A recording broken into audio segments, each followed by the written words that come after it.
नमस्कार दोस्तों।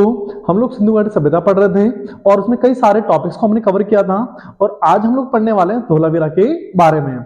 सबसे पहले हम लोग बात करते हैं कि जो धोलावीरा है वो वर्तमान में कहां पर है। तो गुजरात के भचाऊ जिले के अंदर ये पड़ता है। कौन सा स्थल है?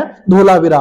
आखिरकार हम लोग बात करते हैं कि इसकी जो खोज है, इसकी खोज कब की गई? 1967 और 68 में जगपति जोशी के द्वारा इसकी खोज की गई। कई बार पूछ लिया जाता है कि धोलावीरा की खोज कब और किसने की थी, तो हमें याद रखना है 1967-68 में जगपति जोशी के द्वारा किसकी खोज की गई? धोलावीरा की।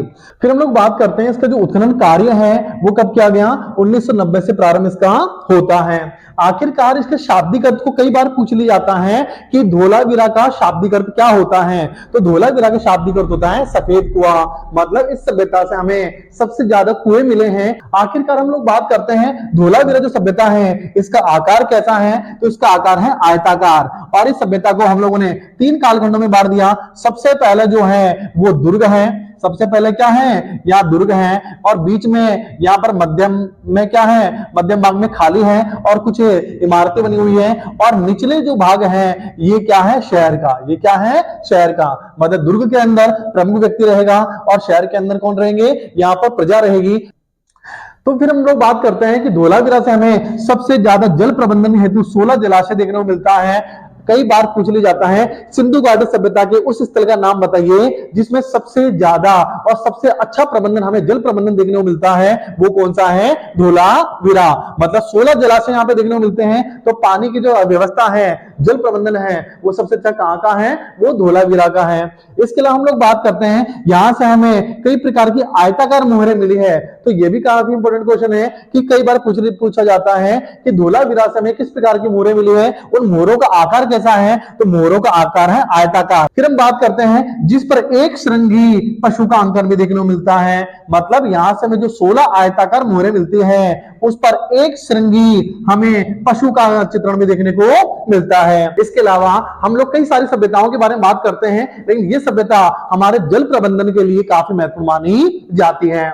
इसके अलावा हम लोग बात करते हैं धोलावीरा के अंदर हमें जो दुर्ग मिला है, दुर्ग के अंदर एक मध्यम भाग जहां है वहां पर हमें एक बड़ी सारी भव्य इमारत देखने को मिलती है। वो शायद एक बहुत बड़ा स्टेडियम में रहा होगा। तो कई बार पूछ लिया जाता है कि सिंधु घाटी सभ्यता के किस स्थल से हमें एक बड़ा सारा क्या मिलता है? स्टेडियम देखने को मिलता है। तो वो स्टेडियम कहां पर है? वो है धोलावीरा में।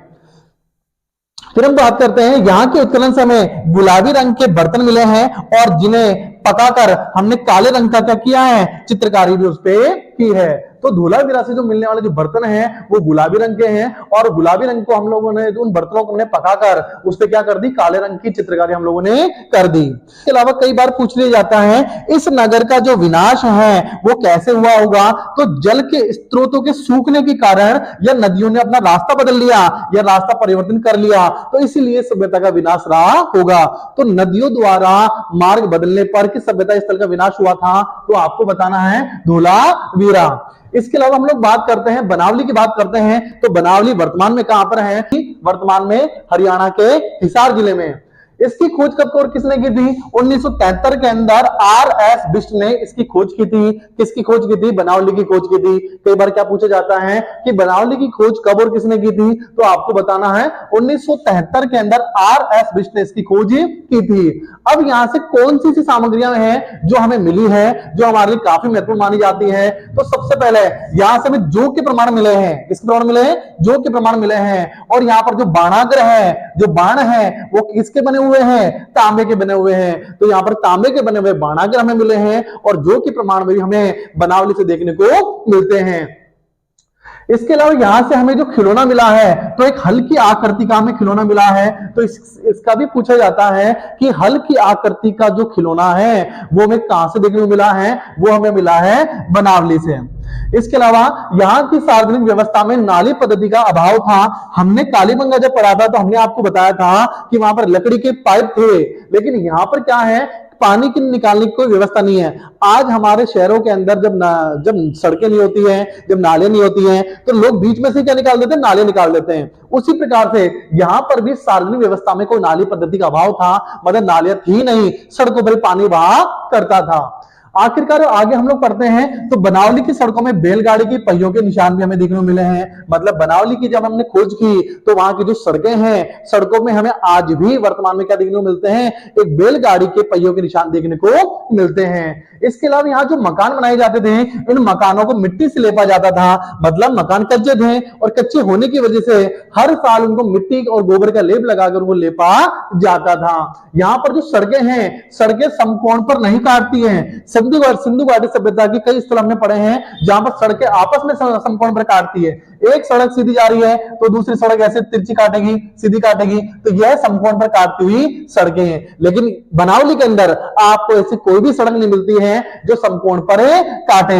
मतलब इस पद्धति का अभाव था और यहाँ पर जो सड़कें हैं वो समानांतर चलती है। समानांतर मतलब एक सड़क जा रही है, उसके बगल में कोई सड़क जा रही है, तीसरी एक और जा रही है, चौथी एक और जा रही है। इस प्रकार की जो सड़कें हैं वो कैसी हमें मिलती हैं, समानांतर देखने को मिलती हैं। तो ये काफी महत्वपूर्ण विशेषता है किसकी, बनावली की। कई बार पूछा जाता है समानांतर वाली जो सड़कें हमें देखने को मिलती हैं सिंधु के किसी सभ्यता स्थल से हमें देखने को मिलती हैं, तो वो है बनावली। ऐसी कौन सी सभ्यता स्थल है जिसमें मकानों को मिट्टी से लेपा जाता था, तो वो कौन है, बनावली। इसके अलावा ऐसी कौन सा स्थल है जहां पर हमें सड़कों पर बैलगाड़ी के पहियों के निशान मिले हैं, तो वो कौन है, बनावली। इसके अलावा तांबे के जो बाणागर मिले हैं वो हमें कहां से मिले हैं, वो मिले हैं बनावली से। तो ये छोटे छोटे प्रश्न आते हैं और हमें पूछ लिए जाते हैं, और जब पूछे जाते हैं तो हम लोग आइडिया नहीं लगा पाते हैं कि ये किस स्थल से मिला होगा, क्योंकि सिंधु के बहुत सारे स्थल हैं और बहुत सारे स्थलों में ये किस स्थल से मिला होगा। इसलिए इन प्रश्नों पर आपको क्या रखना है, ध्यान रखना है। फिर हम लोग बात करते हैं सुत्का गिंडोर की बात करते हैं। ये सुत्का गिंडोर कहां पर है, ये बलूचिस्तान के अंदर जो दाश्त नदी है, ये दाश्त नदी के किनारे बसी हुई सभ्यता थी। कौन सी, सुत्का गिंडोर। इसकी जो खोज है 1927 के अंदर की गई और कब और किसने की थी, ऑरेल स्टाइन के नेतृत्व में इसकी खोज की जाती है। कई बार पूछा जाता है कि सिंधु घाटी सभ्यता का जो पश्चिमी स्थल है, पश्चिमी स्थल कौन सा है, सुत्का गिंडोर। पूर्वी स्थल कौन सा है, आलमगीरपुर। उत्तरी स्थल कौन सा है, मांडा जो जम्मू कश्मीर में है। दक्षिणी स्थल कौन सा है, वो है देमाबाद जो महाराष्ट्र में पड़ता है। तो हम लोग पश्चिमी स्थल सुत्का गिंडोर की बात करते हैं। ये वर्तमान में कहां पर है, बलूचिस्तान में दाश्त नदी के किनारे है। और इसकी खोज कब और किसने की थी, 1927 में की थी, ऑरेल स्टाइन के नेतृत्व में। फिर हम लोग बात करते हैं यहां पर जो दुर्ग बना हुआ है वो एक प्राकृतिक चट्टान पर बना हुआ है। मतलब एक पहाड़ था, एक चट्टान थी, उस चट्टान पर दुर्ग बनाया हुआ है। तो ये हमारे लिए काफी महत्वपूर्ण है। सिंधु के सभ्यता के किस स्थल से हमें प्राकृतिक चट्टान पर दुर्ग के अवशेष मिले हैं, तो वो कौन सा स्थल है, वो है सुत्का गिंडोर।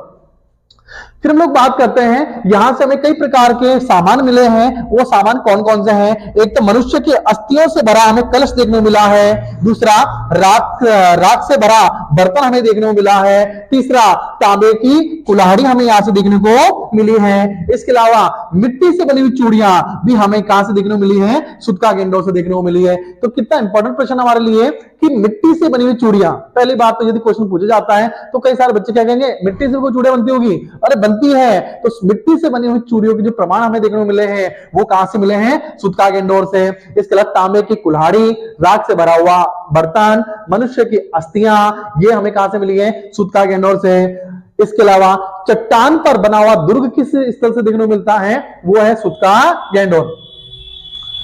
दोस्तों हमने ये शुरुआत की है और शुरुआत करने के दौरान ही हम लोगों ने ये देखा है कि हमें इतिहास के सारे टॉपिक कवर करने हैं। हम एशियन हिस्ट्री से शुरुआत कर रहे हैं, एशियन से मिडिवल में जाएंगे, मिडिवल से मॉडर्न हिस्ट्री में जाएंगे और कई सारे सब्जेक्ट हम लोग यहाँ पर कवर करने वाले हैं। तो कृपा करके शेयर कीजिए, लाइक कीजिए और सब्सक्राइब जरूर कीजिए। धन्यवाद।